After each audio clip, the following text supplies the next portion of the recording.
નમસ્કાર મિત્રો, આજે આપણે ચેપ્ટર 5 ની શરૂઆત કરી દઈએ. ગઈકાલે જેમ આપણે માહિતી લીધી હતી એ જ રીતે આજે ચેપ્ટર નંબર 5 ની 5.1 એટલે કે પ્રસ્તાવના જોઈએ આપણે.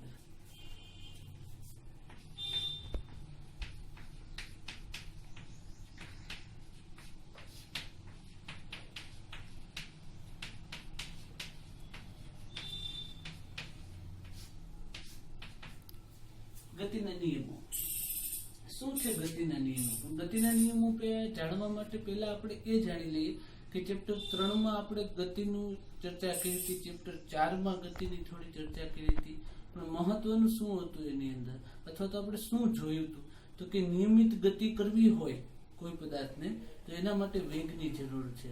જો અનિયમિત ગતિ કરવી હોય તો એના માટે પ્રવેગની જરૂર છે.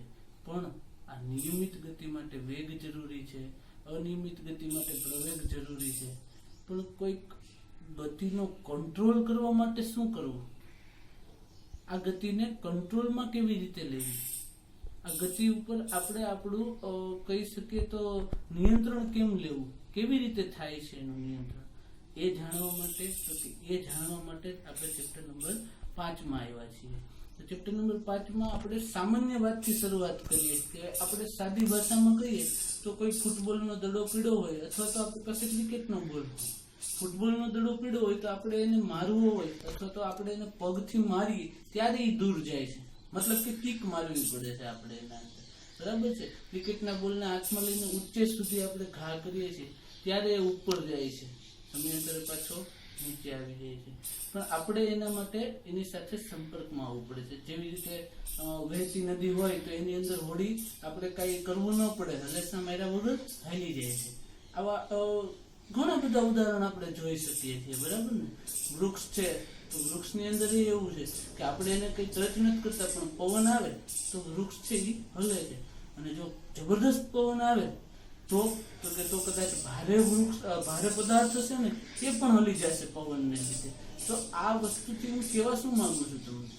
એવી રીતે ફૂટબોલને કિક મારી આપણે, નદીની અંદર હલેસા વગર હોડી ચાલી ગઈ છે, કોઈ દડો હતો એને આપણે ઉપર ધકેલવા માટે આપણે બળ લગાડ્યું હતું. આ બધી વસ્તુની અંદર એક વસ્તુ ક્લિયર થાય છે. એ વસ્તુ શું છે તો કે એ વસ્તુ એવી છે કે આપણે કોઈ પદાર્થને ખસેડવો હોય તો બાહ્ય બળ લગાડવું જરૂરી છે.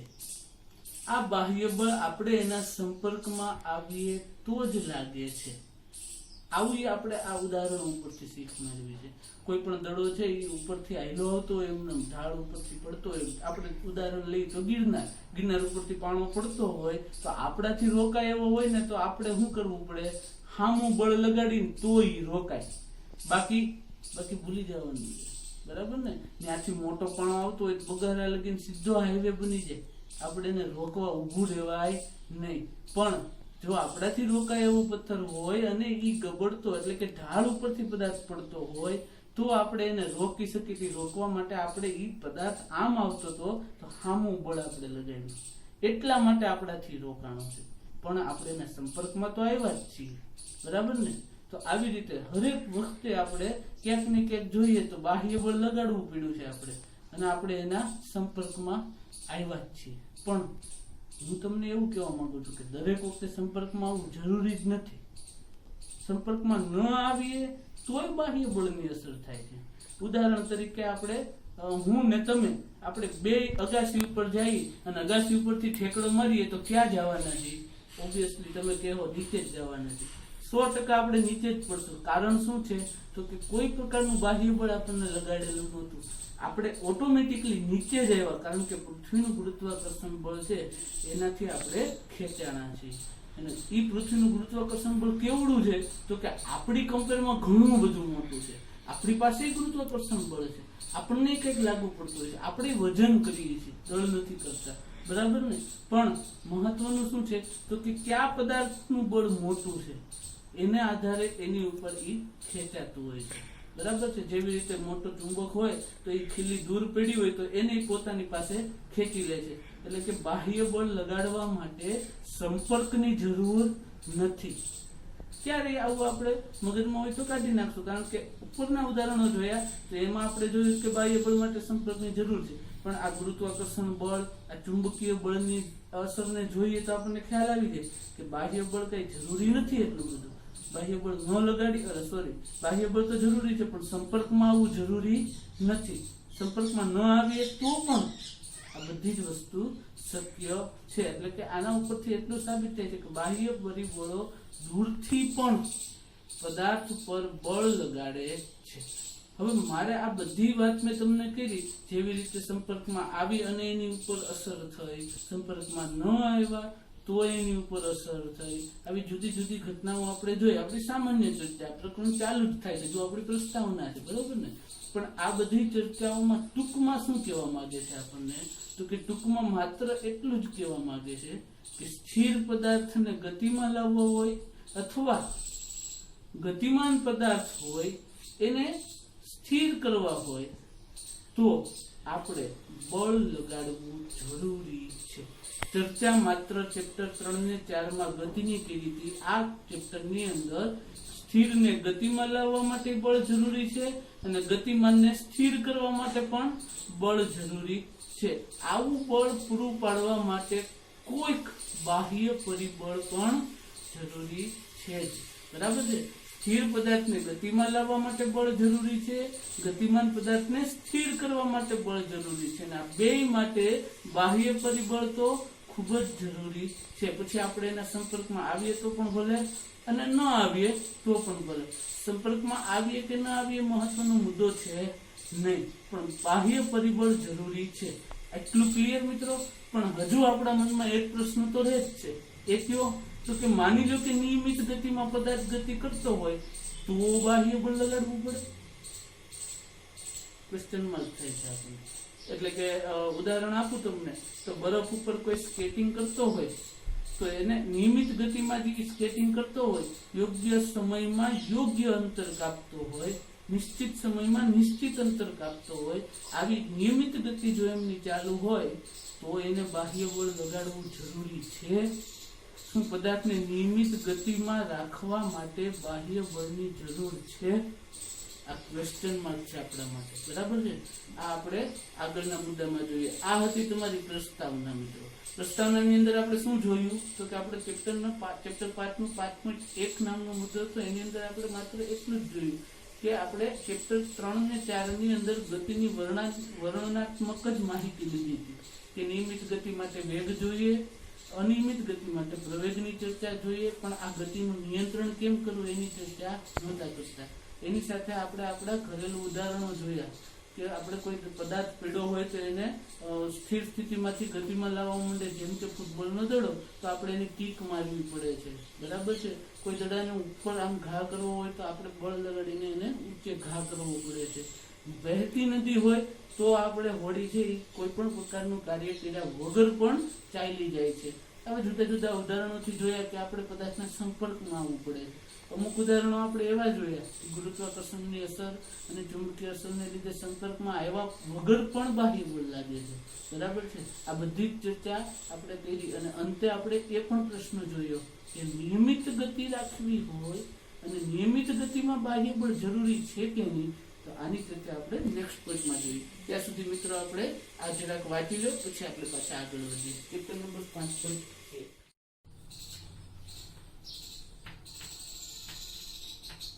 5.2 શું છે આપણું? તો કે એરિસ્ટોટલની ભૂલ ભરેલી માન્યતા. આપણે જોઈએ છીએ કે જનરલી માન્યતાઓ હોય કે આવી માન્યતા છે, આવી માન્યતા છે, આવી માન્યતા છે, એની જનરલી આપણે ખબર જ છે કે ભૂલ ભરેલી જ હોય. મેજોરિટી માન્યતાઓ તો બધી ભૂલ ભરેલી જ હોય કે ઓલા કણે આવી માન્યતા છે કે આમ કરીને તો આમ થઈ જાય. પણ આપણે સાયન્સમાં છીએ એટલે જઈને જોઈએ એટલે આપણને ખબર પડે ખાડો આમાં કાંઈક તો છે, કાંઈક ગોટાળા વાળું છે, એ પછી ગમે એ હોય, બરાબર છે ને. તો આવી જ રીતે આપણે એરિસ્ટોટલની ભૂલ ભરેલી માન્યતાની ચર્ચા કરીશ, પણ એ પ્રકારની નથી જેવી આપણે વિચારતા હોઈએ છીએ, બરાબર છે. આ એની કરતા કાંઈક અલગ પડે છે. તો એરિસ્ટોટલ આ ગતિની બાબતમાં એવું શું માનતો હતો કે આ ભૂલ ભરેલી માન્યતા એવો શબ્દ વાપરવો પડ્યો? તો કે એરિસ્ટોટલે એવું કીધું હતું આપણને તો કે એરિસ્ટોટલ કે જો પદાર્થને તમારે ગતિમાં જ રાખવો હોય ને તો તમારે એની ઉપર બાહ્ય બળ લગાડવું જ પડે.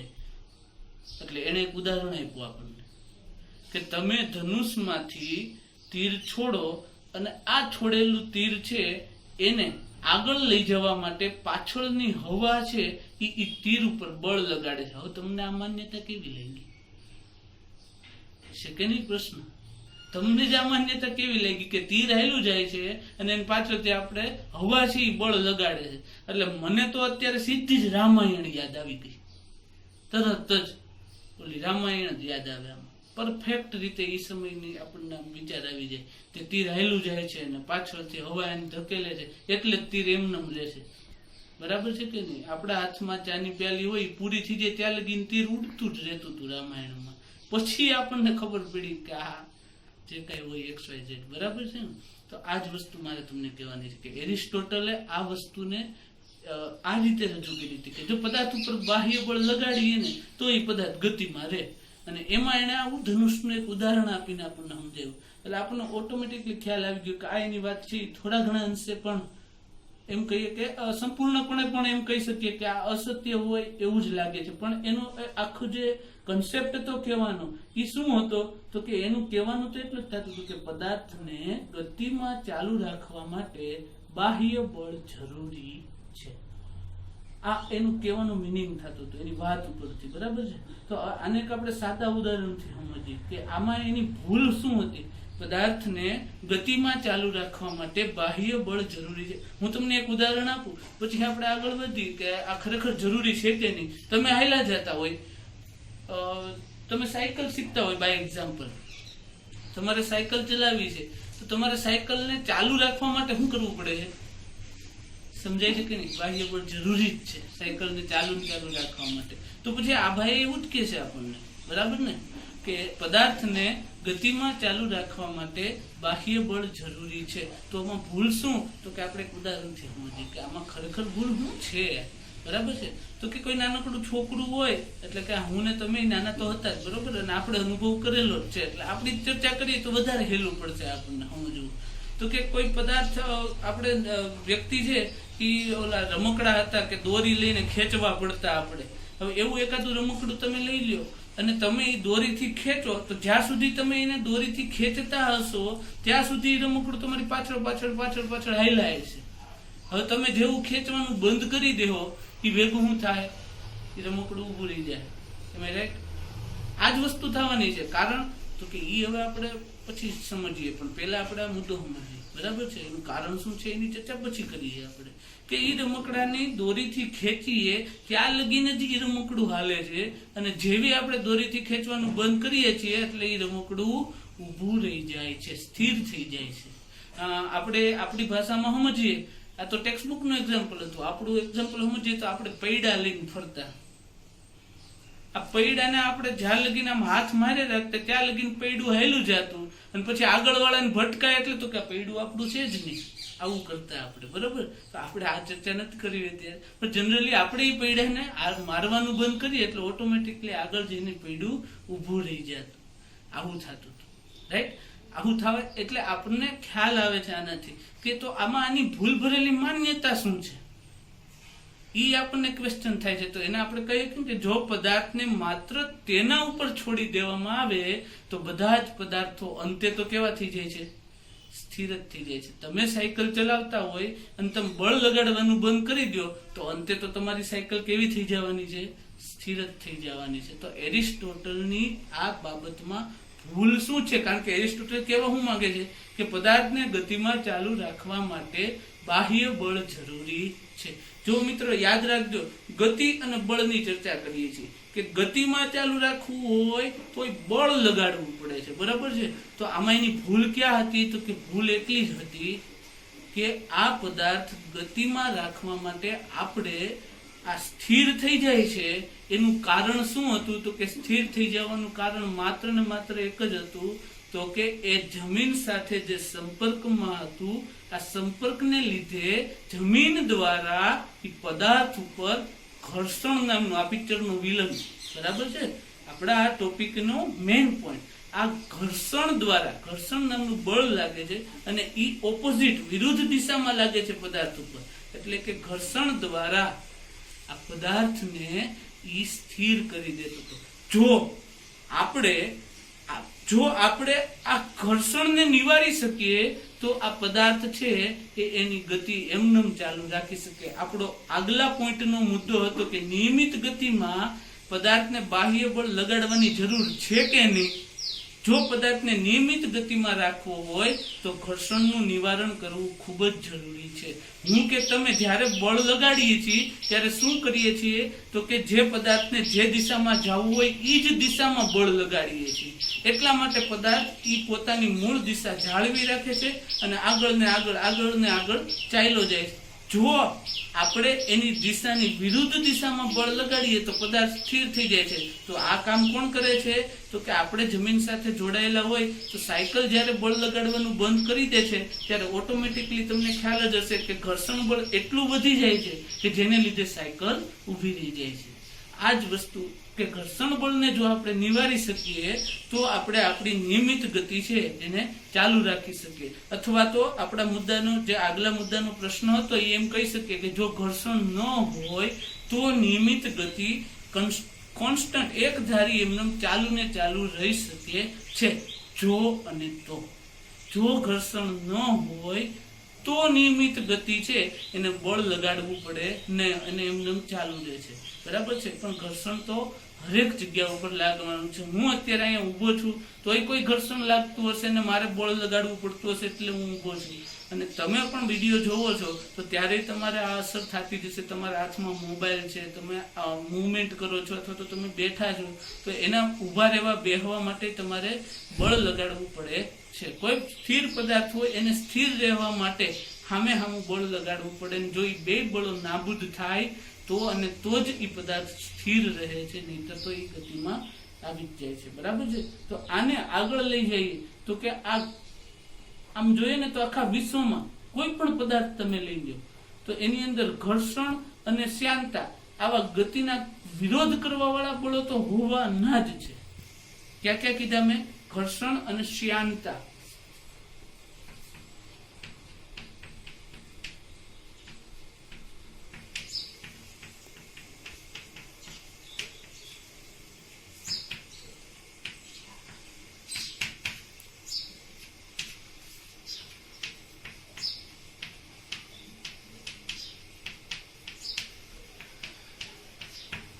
ઘન પદાર્થો માટે આપણે ઘર્ષણની ચર્ચા કરીએ અને તરલ માધ્યમમાં શ્યાનતાની. તરલ એટલે શું? એક જ લીટીમાં છે એની વ્યાખ્યા મિત્રો. કે તરલ એટલે કે વહી શકે તેવા દ્રવ્યને તરલ કહે છે. તો કે આવું કોઈ પણ વહી શકે તેવું દ્રવ્ય હોય એની અંદર જ્યારે આવી ચર્ચા કરતા હોય ત્યારે શ્યાનતા બળ લાગતું હોય જે વિરોધ કરતું હોય છે તમારે. બરાબર છે. એવી રીતે ઘર્ષણ અને શ્યાનતા છે આ પદાર્થને વિરોધ કરવાનું કામ કરે છે, ગતિને અવરોધે છે. અને તોય નિયમિત ગતિ જો ચાલુ રાખવી હોય તો આના માટે આ બાહ્ય પરિબળો લગાડી અને એ જેટલું બળ લગાડે છે એટલું આપણે બાહ્ય પરિબળો દ્વારા બળ લગાડી દઈએ એટલે ઓટોમેટિક એનું અસર છે એ નાબૂદ થાય અને પદાર્થ છે આગળ વધી જશે. હવે આ બાબત એટલી સમજ્યા આપણે તો આમાં આપણને એ સમજાવવું જોઈએ કે આમાં એરિસ્ટોટલની ભૂલ ક્યાં હતી. તો કે એરિસ્ટોટલની ભૂલ એટલી જ હતી મિત્રો કે એણે એક સામાન્ય એવા અનુભવને, વ્યવહારિક અનુભવને મૂળભૂત દલીલ તરીકે લઈ લીધું. પણ ખરેખર જો એણે જે કીધું છે એ મુજબ હાલવું હોય તો આપણે કુદરતના સાચો નિયમ શું છે એ જાણવું પડે, ગતિનો કુદરતમાં સાચો નિયમ શું છે એની માહિતી લેવી પડે અને સાથે સાથે આ વસ્તુને સોલ્વ કરવા માટે ઘર્ષણ લાગુ પડતું ન હોય એવી એક અવસ્થા ઉપર જવું પડે ને ત્યાં આને સમજવાનો પ્રયત્ન કરવો પડે અને તો જ આપણને આ વસ્તુ ક્લિયર થાય છે. અને આ કામ કોણે કર્યું તો કે ગેલિલિયો નામના વૈજ્ઞાનિકે કરેલું હતું. બરાબર છે મિત્રો. વૈજ્ઞાનિકોના નામ બધા આવા જ આવશે. આપણે ભીખો ને રાજુ ને એની આશા નહીં રાખતા. બરાબર છે. કેમ કે ઈ વખતે ઈ કઈ ત્યારે તો ઈ બધા ઓટલે બેસતા અને આ બધા મથતા. રેડી. એટલે એરિસ્ટોટલ પછી હવે આપણો નવો વૈજ્ઞાનિક કોણ તો કે ગેલિલિયો. ગેલિલિયોએ જે કામ કર્યું છે એની ચર્ચા આપણે નેક્સ્ટ ટોપિકમાં કરીએ. બરાબર છે. એટલે ટોપિક નંબર 5.3. ત્યાં સુધી એક વખત આપણે આ ફરીથી વાંચી લઈએ અને પછી પાછા આપણે આગળ વધીએ. મિત્રો ચેપ્ટર નંબર 5 નો ટોપિક નંબર 5.3 એટલે કે કયો તો કે જડત્વનો નિયમ. ડાયરેક્ટ નિયમ ઉપર આપણે આવ્યા છીએ.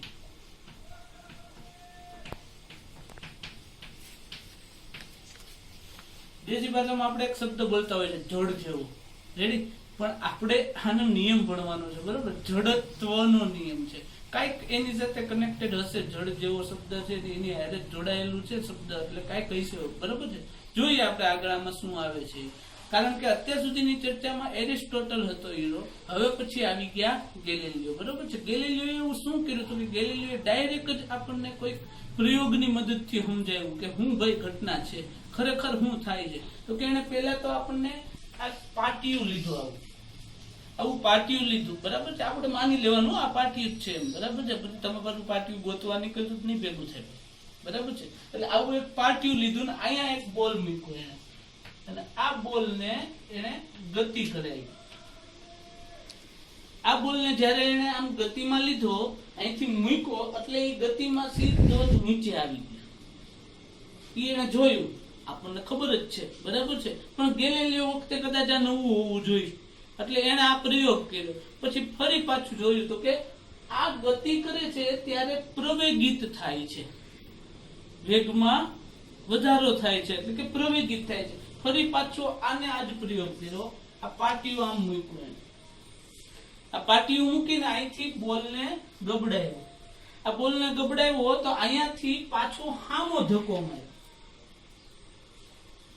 મારી વાતને સમજજો મિત્રો, આમે સમજી શકીએ અને બીજી રીતે સમજાવું તો અહીંથી પદાર્થને આમ ધક્કો માર્યો, આમ ધક્કો માર્યો એટલે પદાર્થ અહીંયા પહોંચી ગયો, પણ ફરી પાછો નીચે વયો આવ્યો. એનો મતલબ એવો થયો કે ઉપર જાતા વખતે એને અમુક લિમિટ સુધી ઈ ગયો પદાર્થ, અહીંયા પહોંચ્યો, અહીંયા પહોંચ્યો, અહીંયા પહોંચ્યો, હવે અહીંથી ફરી પાછો રિટર્ન થઈ ગયો. એટલે પહોંચી અને ફરી પાછો રિટર્ન થઈ ગયો. આવું કેમ થયું? તો કે અહીંયાથી બળ લગાડ્યું તો એ બળની અસર અહીંયા સુધી રહી અને ફરી પાછું અહીંયા અસર એની 0 થઈ ગઈ, એટલે કે એના વેગમાં કંઈક ફેરફાર થયો હોવો જોઈએ. આમાં જેમ વેગ વધ્યો, પ્રવેગિત થયો, તો અહીંયા આપણે સમજી શકીએ કે આને પ્રતિપ્રવેગિત થયો કહી શકીએ. આમાં પ્રવેગિત થયું, વેગમાં વધારો થયો, તો અહીંયા પહોંચતા સુધીમાં વેગમાં ઘટાડો થઈને 0 થઈ ગયો, ફરી પાછો નીચે પડી ગયો. એનો મતલબ કે આ પ્રવેગિત, તો આ પ્રતિપ્રવેગિત થયું. કારણ કે અહીંયા ઉપરથી આપણે દડો મોકલો તો અહીંયા આપણે નીચેથી દડો મોકલીએ છીએ, બરાબર છે. આ બે ઘટના જોઈ ઢાળવાળી સપાટી ઉપર, અને આ સપાટી લિસિત છે એવું આપણે સ્વીકારી લીધું છે, બરોબર છે. કે એકમાં પ્રવેગિત થાય છે, એકમાં પ્રતિપ્રવેગિત થાય છે. અને ત્રીજી સપાટી જોઈએ કે એને આવી રીતે કોઈ સપાટી ઉપર દડો મૂક્યો, સમક્ષિતિજ સપાટી ઉપર, તો ન એને પ્રવેગની અસર થાય કે ન એને પ્રતિપ્રવેગની અસર થાય, વચગાળાની સ્થિતિનું નિર્માણ છે. એટલે કે દડો છે એની સિચ્યુએશનમાં એમનેમ જ રહ્યો.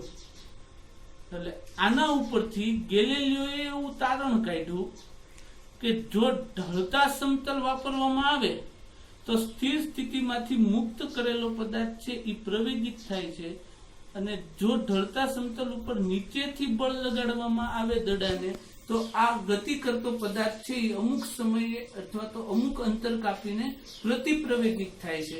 અને આની બદલે જો વચગાળાની સ્થિતિ રાખવામાં આવે તો શું થાય છે? તો કે પદાર્થ છે એને જો ગતિમાં લાવવામાં આવે તો એની નિયમિત ગતિ એક ધારી એમને ચાલુ જ રાખે છે.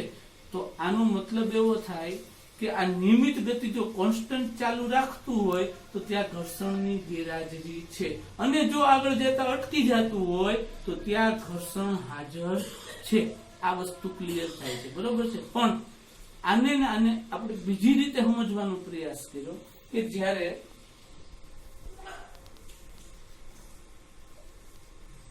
કોઈ એક દોરી લેવામાં આવી અને અહીંયાથી એ બોલને મૂકવામાં આવ્યો, તો આ બોલને જ્યારે અહીંયાથી છોડવામાં આવ્યો ત્યારે આ બોલ ગતિ કરી અને પાછો જે ભાગમાંથી નીચે પડતો તો પ્રવેગિત થયો તો, અને જે બાજુ પ્રતિપ્રવેગિત થવાનો છે એ દિશા તરફ પણ એટલું જ અંતર કાપી અને અહીંયા સુધી પહોંચ્યો.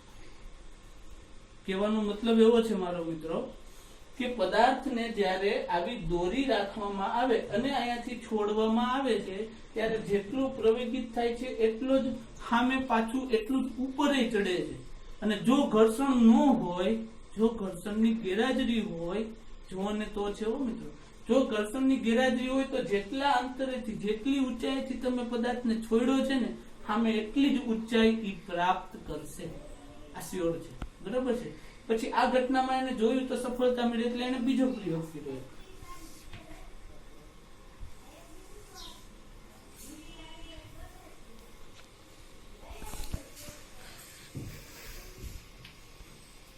થોડુંક લાંબો ગેપ રાખ્યો, બરાબર છે, અને અહીંયાથી પદાર્થને છોડવામાં આવ્યો. આ પદાર્થને જયારે અહીંથી છોડવામાં આવ્યો ત્યારે આ પદાર્થ એટલું અંતર કાપીને પાછી પોતે જેટલી ઊંચાઈથી છોડવામાં આવ્યો તો એ ઊંચાઈ પહોંચવાનો પ્રયત્ન કરતો હતો. અને જો ઘર્ષણ ન હોત આ ઘટનામાં તો આ ઘટનામાં પણ પદાર્થ છે એ જેટલી ઊંચાઈથી છોડવામાં આવ્યો તો એટલી જ ઊંચાઈ અહીંયા પણ પ્રાપ્ત કરત. આવી જ રીતે એને ત્રીજો એક ઉદાહરણ જોયું કે આ ઊંચાઈથી પદાર્થને છોડવામાં આવ્યો, બરાબર છે. આ ઊંચાઈથી પદાર્થને જ્યારે છોડવામાં આવ્યો ત્યારે પદાર્થ છે એ આગળ વધ્યો અને આ સપાટી સમક્ષિતિજ થઈ જતી હોવાને કારણે પદાર્થ છે એને એની નિયમિત ગતિ એમનું ચાલુ જ રાખી. જો ઘર્ષણ ન હોત તો કે એમનું હાયલો જ જાય. ક્યાં લગીન તો કે અનંત લગીન હાયલો જાય, બરાબર છે. અને જો ઘર્ષણ હોત તો આગળ જઈને ક્યાંક અટકી જાય, બરાબર છે. આના ઉપરથી મને એક ઘટના યાદ આવે છે, હું તમને યાદ કરાવું જરા. આપણે કોઈ મિલ ગયા પિક્ચર જોયેલું છે, મેં તો જોયું છે, તમે જોયું હશે, બરાબર છે, રિતિક રોશન વાળું. એમાં એક પરિસ્થિતિ એવી આવે છે કે કોલેજમાં જાય છે ને પછી પેલો વોલીબોલનો દડો એને મળે છે અને આ વોલીબોલનો દડો જ્યારે રિતિક રોશન પગેથી મારે છે ત્યારે એ ઉપર જાય છે. હવે એ ઉપર ગયો, મેં જોયું ત્યાં લગી પાછો આવ્યો જ નથી. એ પછી મેં ક્રિસ જોઈ લીધું, ક્રિસના બીજા પાર્ટ જોઈ લીધા, એ હાથું જોયા કે ઓલો દડો આવે છે કે નહીં, પણ એ આવતો જ નથી. હવે તે દુનો ગયો, એ ગયો, હજી આવ્યો નથી પાછો, બરાબર છે. પણ એ આ ઘટના હવે ક્યાંક કનેક્ટેડ છે મિત્રો, સમજીએ છીએ. જો એને હવાનું ઘર્ષણ નહીં લાગ્યું હોય ને એટલે પાછું નહીં આવ્યો, સમજાય છે. બાકી હું કે તમે મારી તો આપણને તો હવાનું ઘર્ષણ લાગવું પડે, એટલે આપણે એવી આશા નથી રાખવાની. ગયો આવે જ, બરોબર છે. આપણે ઘા કરી તો આવે જ. આ તો રીતિકે ઘા કર્યો તો ને હવાનું ઘર્ષણ હતું જ નહીં એટલે ઈ વયો ગયો, સમજાય ને. આવું છે, બરોબર. તો આ ઘટના આ વાત કરી એની કનેક્શન છે જ 100%, બરોબર. કારણ તો કે આમાં ઘર્ષણની ચર્ચા કરવામાં આવે છે એટલા માટે. તો કે આની અંદર આપણે બીજી શું વસ્તુ સમજીએ છીએ આના ઉપરથી, તો કે ક્ષિતિજ સમતલ પર બોલ અમુક અંતર કાપીને સ્થિર થાય છે એનું કારણ ગતિનો વિરોધ કરતા ઘર્ષણ બળની હાજરી છે. અને જો આમ તો કોઈ દિવસ ઘર્ષણ છે એ 100% નથી એવું કહી જ ન શકીએ. આપણી આસપાસની ઘટનાઓમાં ક્યાંય ઘર્ષણ છે જ નહીં એવું કહી જ ન શકીએ, બરોબર. પણ છતાંય જો ઘર્ષણ ન હોય ને તો આ સમક્ષિતિજ એટલે કે સીધા સમતલ ઉપર અચળ વેગથી ગતિ કરવાનો દડો ચાલુ રાખે, પાછો આવે જ નહીં, બરોબર છે. હવે આ બધી ચર્ચામાં ગેલિલિયો આગળ વયો ગયો અને એરિસ્ટોટલ અથવા તો એની હારે કામ કરનારા, એની પછી કામ કરનારા આ બધા માણસોને એની અનુભૂતિ અથવા તો એનું એટલું નોલેજ મેળવ્યું નહીં જેટલું ગેલિલિયોને મળ્યું, બરાબર. તો ગેલિલિયોએ આનાથી શું મેળવ્યું, તો કે સ્થિર અવસ્થા અને નિયમિત સુરેખ ગતિની અવસ્થા બે સરખી છે.